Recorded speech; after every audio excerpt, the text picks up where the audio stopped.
aspects of how to do these transactions. But essentially we're looking at no money deals unless otherwise specified. Now this is an example of a double closing, except the first leg, the A to B, was done directly with a deed with the property owner. So seller A, the property owner, sold to the buyer B, which is a student, who then sold to buyer C, in this case happened to be a hedge fund. No closing agent was used on the A to B transaction. There was no requirement, no money in the deal, no credit required to buy it, no risk on the investor's part, but he did have to put in some sweat equity. Now, as a general overview, the student put out bandit signs and got one call from a frustrated seller who owned a duplex, and he found that the property was due for a tax deed sale coming up in a few weeks, but it also had city liens and personal judgments attached to it. This is a motivated seller, and he needs to get rid of the property. And the student did a great job in carefully checking out each issue with the property, and inside this is the area where he was actually living. The most memorable part, as he related to me, was the really foul odor that was going on.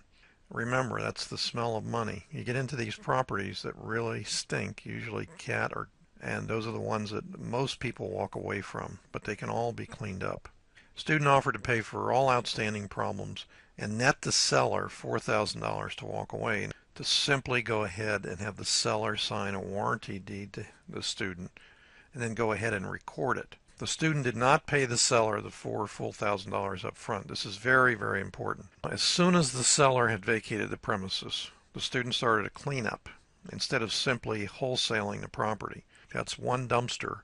That's a second dump. This is the sweat equity. The student had to physically go in, clean out all that junk.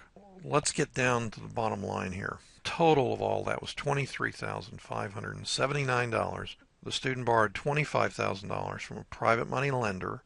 The student had no money, no credit, and no risk in the deal. So here's the closing sequence. So this is the B to C HUD statement. Here's the A to B to begin with. That's the warranty deed. But then we go into the student selling to the hedge fund. Okay, here's the buyer. You'll see they paid $56,000. Now don't worry if you can't see these numbers. I'm going to break it down for you as I always do. And here's what the student received.